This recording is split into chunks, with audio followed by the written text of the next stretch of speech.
అధ్యక్ష, మరి ఈ ప్రభుత్వం వచ్చిన తర్వాత 2024-2025 సంవత్సరానికి గాను ఓటాన్ అకౌంట్ బడ్జెట్లో వైద్య ఆరోగ్య శాఖకు 11,500 రూపాయలు కేటాయించడం జరిగింది. మరి దీంట్లో ముఖ్యంగా ఏవైతే కన్స్ట్రక్షన్ స్టేజ్లో ఉన్నటువంటి మెడికల్ కాలేజెస్ కానీ లేకుంటే మెడికల్ కాలేజ్కు సంబంధించినటువంటి హాస్పిటల్స్ కానీ వాటన్నిటిని వెంటనే టేకప్ చేస్తామన్నందుకు మరి రాష్ట్ర ముఖ్యమంత్రి గౌరవనీయులు రేవంత్ రెడ్డి గారికి ఈ సభా తరపున నేను కృతజ్ఞత తెలియజేస్తూ, అదేవిధంగా మరి గత ప్రభుత్వంలో ఈ రాష్ట్ర ప్రజలకు కార్పొరేట్ వైద్యం అందజేస్తున్నామని చెప్పినటువంటి గత ముఖ్యమంత్రి గారికి రెండు క్వశ్చన్లు.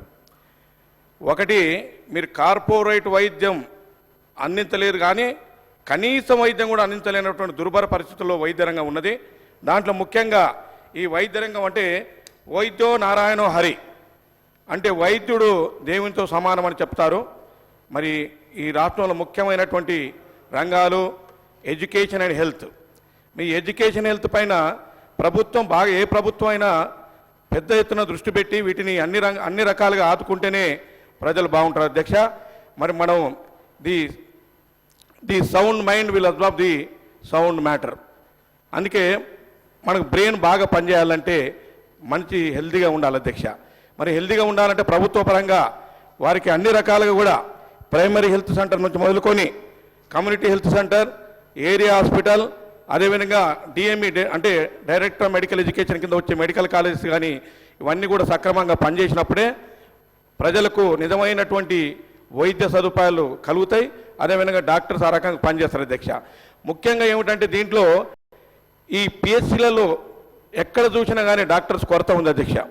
ఒక డాక్టర్స్ కొరతే కాదు అధ్యక్ష, స్టాఫ్ నర్సెస్ కానీ, ఏఎన్ఎంలు కానీ, ఫార్మసిస్టులు కానీ, ల్యాబ్ టెక్నీషియన్స్ కానీ ఎక్కడ కూడా సంపూర్తిగా ఎక్కడ కూడా ఈ కొరత లేకుండా చూసినటువంటి దాఖలాలు గత ప్రభుత్వం లేదు అధ్యక్ష.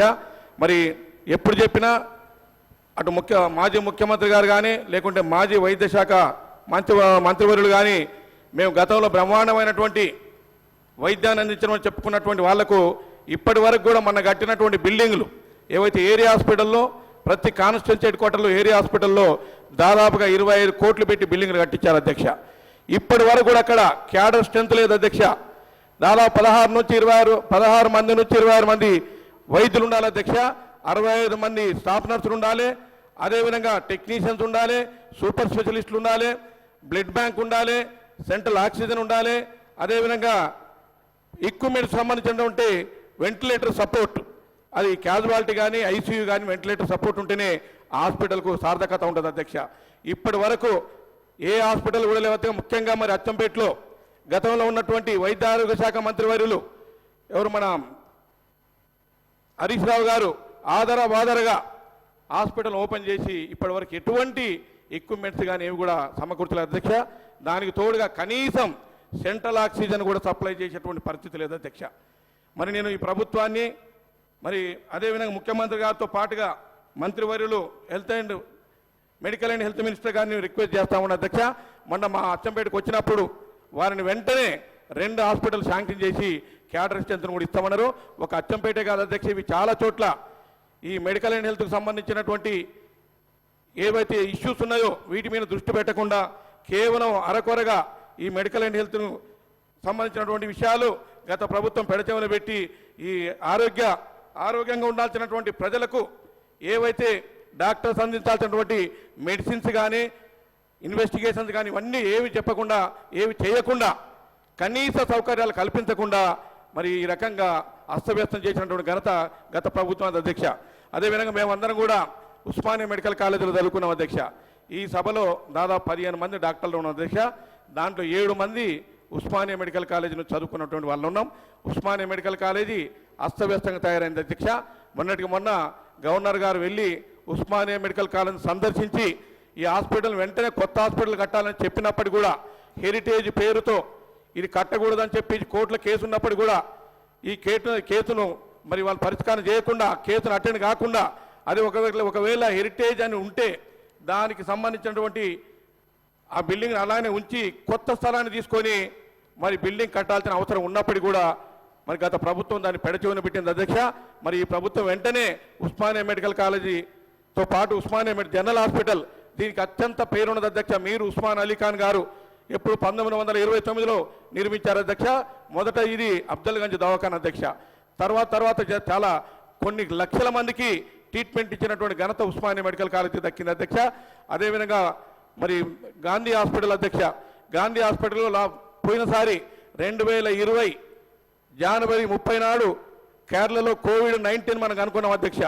తర్వాత మార్చి ఏప్రిల్లో ఇదే సభలో మా సీతక్క గారు అప్పుడు ప్రతిపక్షంలో ఉండి మాస్కులు సప్లై చేయాలని అప్పటి ముఖ్యమంత్రి ఇప్పుడున్న మాజీ ముఖ్యమంత్రి గారిని మాస్కులు సప్లై చేస్తే బాగుంటుంది అని చెప్తే మాజీ ముఖ్యమంత్రి గారు నవ్వారు అధ్యక్ష.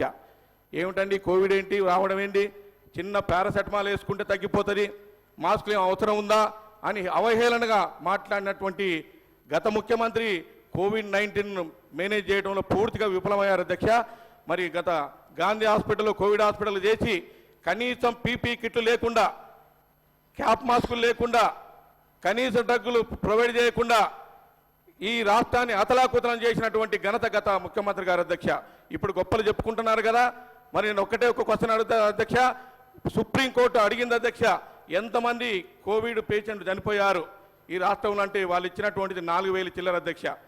మరి సుప్రీంకోర్టు వాళ్ళకి డబ్బులు ఇవ్వమంటే 12,000 మందికి డబ్బులు ఇచ్చారు అధ్యక్ష. ఇంకా కొంతమంది పెండింగ్లో ఉన్నాయి అధ్యక్ష.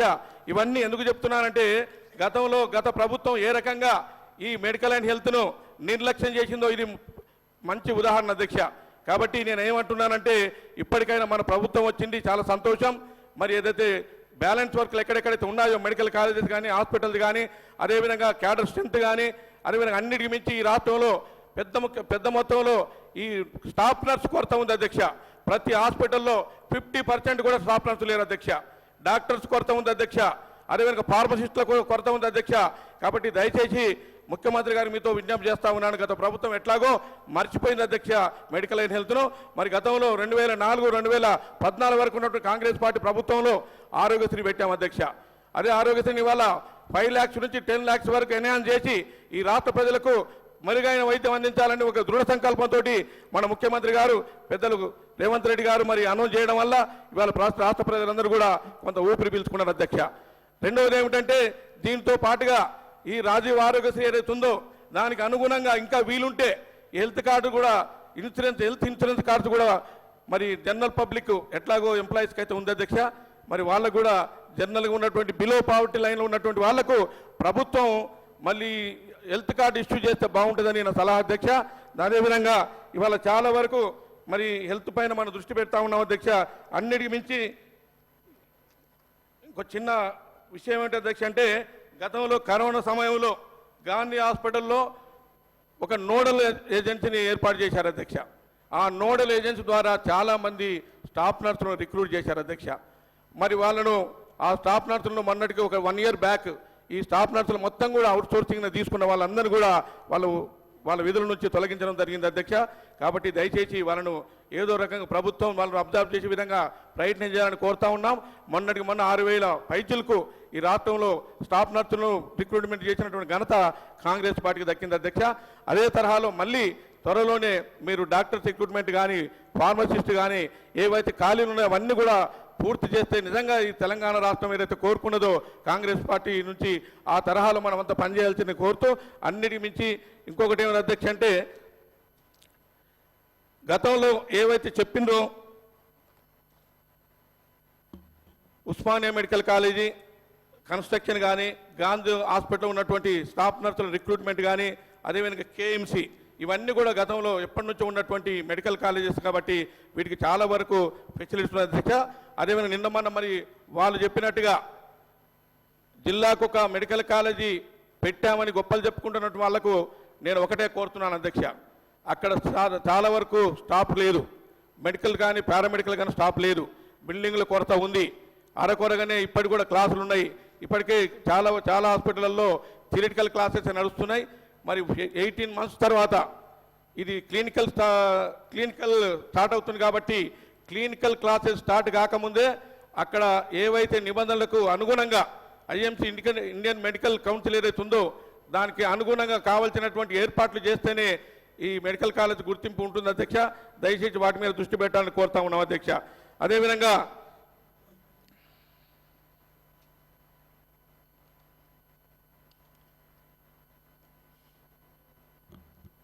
ఇక నీటి విషయానికి వస్తే అధ్యక్ష, ఇరిగేషన్ విషయానికి వస్తే పాలమూరు రంగారెడ్డి లిఫ్ట్ ఇరిగేషన్ గతంలో 2016లో మొదలుపెట్టారు అధ్యక్ష. ఇప్పటి వరకు కూడా ఈ సంవత్సరం వరకు కూడా దాదాపు 60% కూడా కంప్లీట్ కాలే. ఎన్నికలు ఉన్నాయని చెప్పేసి 2023 ఒక 2 నెలల ముందు, ఎన్నికల కన్నా ముందు ఒక పంపు స్టార్ట్ చేశారు అధ్యక్ష. అది కూడా ఒక 1 అవర్ స్టార్ట్ చేసి ఆ నీళ్ళన్నీ తీసుకొని పోయి అన్ని దేవాలయాల్లో పెట్టి అన్ని దేవతలను పూజించి మేమే నీళ్ళు ఇస్తున్నాం, మాకు తప్ప ఎవరు నీళ్ళు ఇయ్యరు, ప్రపంచంలో ఎవరు చేయలేదు, ఆ విధంగా అన్ని గుళ్ళకు వెళ్ళి అక్కడ ఉన్నటువంటి దేవుళ్లకు ఆ నీళ్లు సమర్పించి పెద్ద ఎత్తున పబ్లిసిటీ చేశారు అధ్యక్ష. ఇప్పటి వరకు కూడా 60-70% కూడా కంప్లీట్ కాలేదు అధ్యక్ష. అదేవిధంగా పాలమూరు రంగారెడ్డి నుంచి 1 ఎకరం మారలేదు అధ్యక్ష. కాబట్టి మాకు అచ్చంపేట కానీ అదేవిధంగా దేవరకొండ, మునుగోడు వీటికి సపరేట్ పంపు పెడతామని చెప్పేసి గత అసెంబ్లీలో మాజీ ముఖ్యమంత్రి వారు ఇక్కడ మాట్లాడారు అధ్యక్ష. దానికి విరుద్ధంగా ఇవాళ ఏదుల నుంచి డిఎల్ఐ తీసుకుపోతున్నాం అధ్యక్ష. అదేవిధంగా అచ్చంపేట లిఫ్ట్ ఇరిగేషన్ స్కీమ్ ఏదైతే ఉందో దానికి సపరేట్ పంపు పెడతామని చెప్పేసి మళ్ళీ ఏదుల రిజర్వాయర్ నుంచి లిఫ్ట్ ద్వారా తీసుకుపోతామని చెప్తున్నారు అధ్యక్ష. మా రిక్వెస్ట్ ఏమిటంటే ఇవాళ పాలమూరు రంగారెడ్డి లిఫ్ట్ ఇరిగేషన్ పైన ఇప్పటికే ఆంధ్రప్రదేశ్ గవర్నమెంట్ కంప్లైంట్ చేస్తే వాళ్ళు అక్కడ ఉన్నటువంటి కేఆర్ఎంబీ ఏదైతే ఉందో వాళ్ళు వీళ్ళకు మన గత ప్రభుత్వానికి నోటీస్ పంపిస్తే ఏఎల్ఐఎస్ కానీ డిఎల్ఐ కానీ not related to the Palamuru Rangareddy lift irrigation అని చెప్పి ఒక మెమో పంపారు అధ్యక్ష. కాబట్టి దయచేసి వీటిపైన ఒక క్లారిటీ రావాల్సి ఉన్నది. కాబట్టి మరి ముఖ్యమంత్రి గారికి అదేవిధంగా సంబంధిత మంత్రివర్యులకు నేను విజ్ఞప్తి చేస్తా ఉన్నాను అధ్యక్ష. ఈ 2 డిఎల్ఐ డిండి లిఫ్ట్ ఇరిగేషన్ స్కీమ్ కానీ అచ్చంపేట లిఫ్ట్ ఇరిగేషన్ స్కీమ్ కానీ ఒక సపరేట్ పంపులు పెట్టి ఈ రెండింటి కూడా 19 మండలాలు ఉన్నాయి అధ్యక్ష. అచ్చంపేట 5 మండలాలు, అదేవిధంగా దేవరకొండ, మునుగోడ కలిపి మొత్తం 14 మండలాలు అధ్యక్ష. మొత్తం కలిపితే 19 మండలాలకు నీరు వచ్చే అవకాశం ఉంది. దయచేసి వీటిపైన మీరు దృష్టి పెట్టి ఈ ప్రభుత్వం అయినా మా అచ్చంపేట అత్యంత వెనుకబడ్డ ప్రాంతం అధ్యక్ష, డ్రాట్ ప్రోన్ ఏరియా అధ్యక్ష. కాబట్టి మా ప్రాంతానికి నీళ్ళు ఇస్తేనే ప్రజలు సంతోషపడతారు అధ్యక్ష. కాబట్టి కృష్ణా రివర్ ఏదైతే ఉందో అది మ్యాక్సిమం అచ్చంపేట పైనుంచే పోతుంది. కాబట్టి దీనిపైన దృష్టి పెట్టాలని కోరుతూ గత ప్రభుత్వం మాటలు చెప్పింది కానీ పనులు చేయలేదు అధ్యక్ష. మరి ఈ ప్రభుత్వం మన పనుల రూపంలో చూపించాల్సిన అవసరం ఉంది అధ్యక్ష. ప్రజలందరూ కూడా కాంగ్రెస్ పార్టీ ప్రభుత్వం మాట తప్పదు మడమ తిప్పదు అని ఒక ఏదైతే సూక్తి ఉందో ఆ సూక్తికి కట్టుబడి ఉన్నారు అధ్యక్ష. మనమందరం కూడా ఈ రకంగా మరి ప్రజలు ఏదైతే నమ్మకం పెట్టుకున్నారో ఆ నమ్మకాన్ని ఒమ్ము చేయకుండా మనం ప్రభుత్వం పనిచేయాలని కోరుతూ, అదేవిధంగా నక్కలగండి రిజర్వాయర్ ఎస్ఎల్బీసీ టనల్లో అప్పుడు నేను ఫస్ట్ టైం ఎమ్మెల్యే ఉంటే అధ్యక్ష 2007 నుంచి 2014 వరకు 23 కిలోమీటర్లు మన గవర్నమెంట్ అప్పుడు కాంగ్రెస్ ప్రభుత్వం డ్రిల్ అంటే టీబీఎం ద్వారా ఆ కెనాల్ కొడితే ఈ ప్రభుత్వం వచ్చిన కేవలం 10 సంవత్సరాల్లో 10 కిలోమీటర్లే కొట్టింది అధ్యక్ష. ఇప్పటి కూడా 9.5 కిలోమీటర్లు ఇంకా తోవాల్సి ఉంది. వెంటనే దాన్ని చేపట్టి అదేవిధంగా D1 డిస్ట్రిబ్యూటర్ 1 అచ్చంపేట నియోజకవర్గానికి వచ్చే విధంగా మరి సంబంధిత మంత్రివర్యులు అదేవిధంగా ముఖ్యమంత్రి గారు కూడా దానిపైన దృష్టి పెట్టాలని కోరుతూ మరొకసారి మరి అవకాశం ఇచ్చినందుకు మీ అందరూ కూడా కృతజ్ఞతలు తెలియజేస్తూ సెలవు తీసుకున్నాను అధ్యక్ష. Thank you.